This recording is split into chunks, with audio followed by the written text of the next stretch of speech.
Les vraies voix Sud Radio, 17h-19h, Philippe David, Cécile de Ménibus. Les vraies voix jusqu'à 19h ce soir avec Philippe David, avec Philippe Bilger, avec Françoise Degois et notre ami Jean-Christophe Couvi. Alors attendez, je vais dire le nom, secrétaire national du syndicat de police Unité MIFO. Ça va? Ça va, c'est parfait là. À vos souhaits. Allez, bienvenue tout de suite, le grand débat du jour. Les vraies voix Sud Radio, le grand débat du jour. La grogne des maires de France. Il a supprimé aux maires la taxe d'habitation, ce qui est idiot, parce qu'en réalité en faisant ça, on enlève ce qui permet aux maires de gérer leur commune. Oui, quand la France va mal, quand la France se déchire, les maires sont là pour réparer à proximité. C'est devenu très compliqué pour les maires. Il n'a pas tant de pouvoir que ça. Entre la suppression de la taxe d'habitation, la baisse régulière des dotations de l'État, le coût délirant, l'hiver dernier, on s'en souvient, de l'énergie, eh bien beaucoup de communes aujourd'hui se retrouvent sur le flanc. Qui parle, là? Bon. Le maire doit devenir... Ah, pardon, parce que Françoise, à chaque fois, elle n'arrête pas de parler. Attention le micro, Françoise. Oui. Le maire doit devenir le juge de paix pour les petits délits du quotidien, affirme le président de la région Île-de-France, la présidente, Valérie Pécresse, une façon, selon elle, de désengorger la justice et de donner une réponse à toutes les plaintes. Alors parlons vrai, est-ce que cela peut fonctionner de la même manière dans les petites et dans les grandes communes? Et à cette question, lutte contre la délinquance, faut-il étendre les pouvoirs des maires? Vous dites oui à 83%. Vous voulez réagir au délai vraie voix, attendre vos appels au 0826 300 300. Et notre invité pour en parler, Robert Ménard, maire de Béziers. Monsieur le maire, merci d'avoir accepté notre invitation. Philippe Bilger.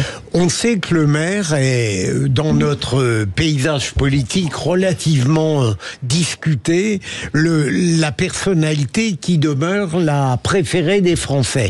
Mais je voudrais attirer l'attention sur non seulement la question de Sud Radio, mais montrer à quel point elle peut créer une contradiction.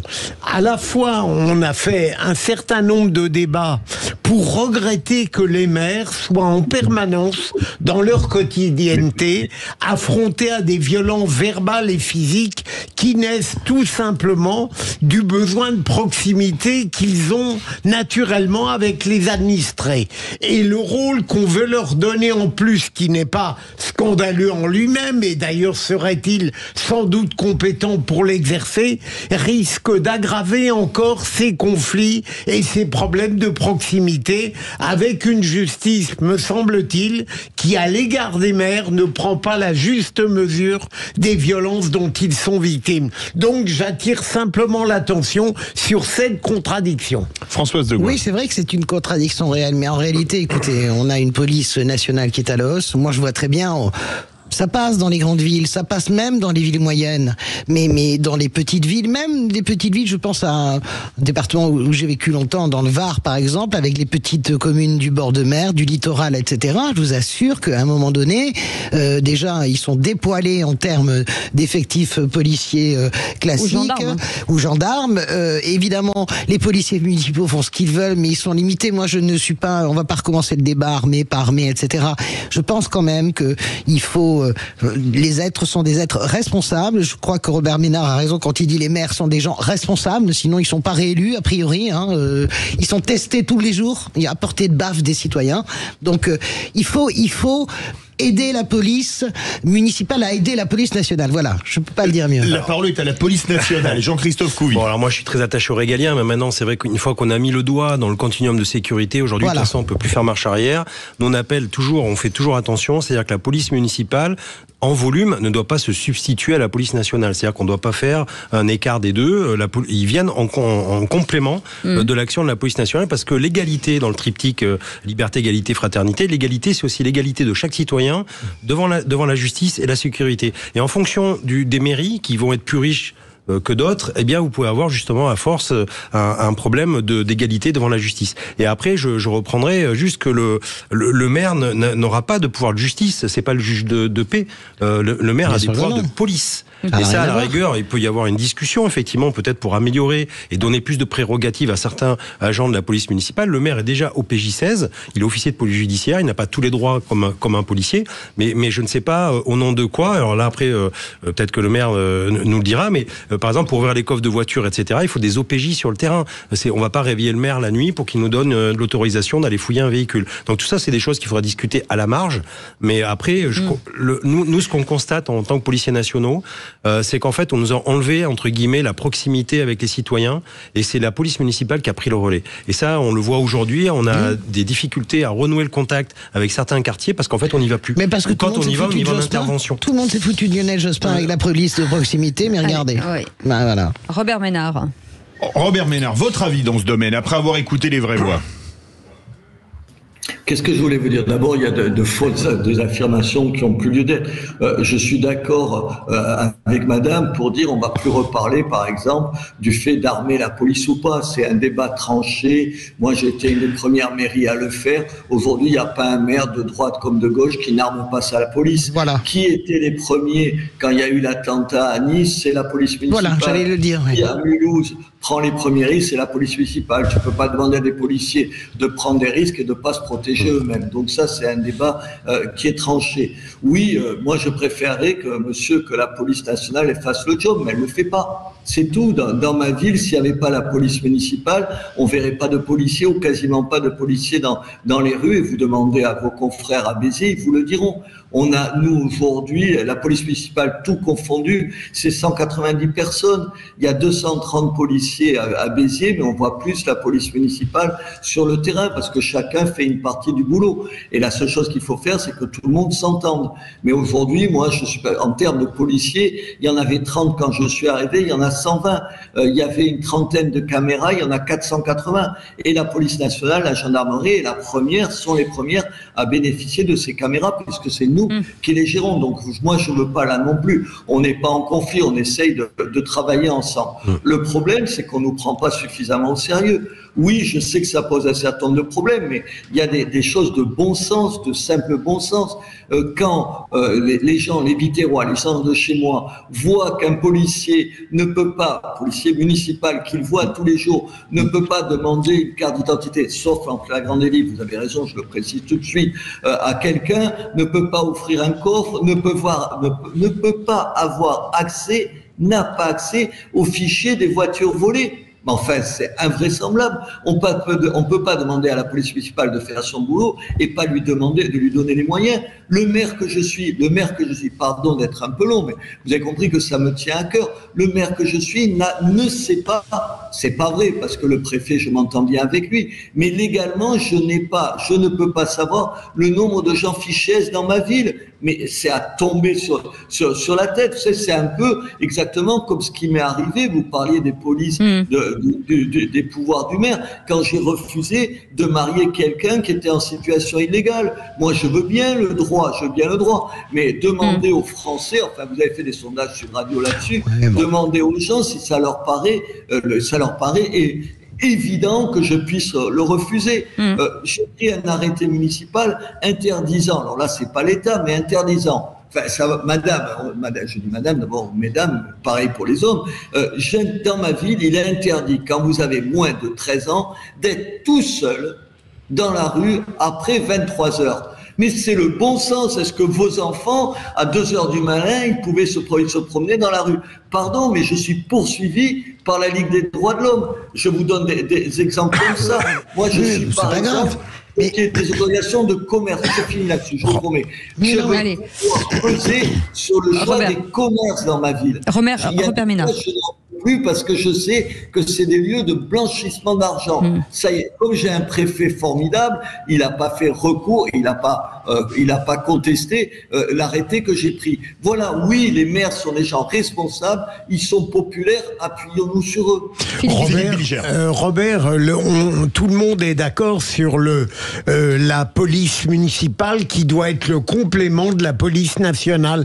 Vous diriez, avec votre expérience de maire, que la police municipale est inspirée par le même esprit. Au fond, quelle est la différence entre ces deux polices ?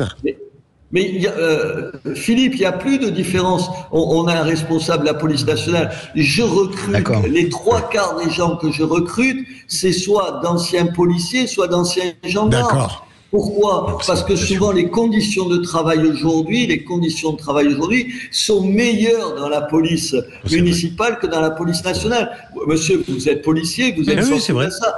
On tire plus de cartouches dans la police municipale que dans la police nationale. Les installations que je mets en place pour la police municipale sont plus confortables. Je vous rappelle une anecdote, ça va pas vous faire sourire, moi non plus, mais je pense qu'on va partager le même sentiment. Figurez-vous qu'il y a quelques années, c'est les employés municipaux qui allaient faire le ménage, vous entendez, dans les locaux du commissariat à Béziers parce qu'il n'y avait personne pour le faire.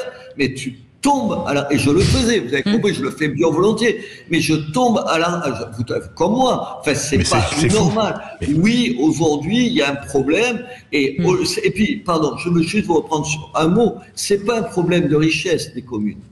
Béziers est une commune pas riche, c'est un problème de choix politique.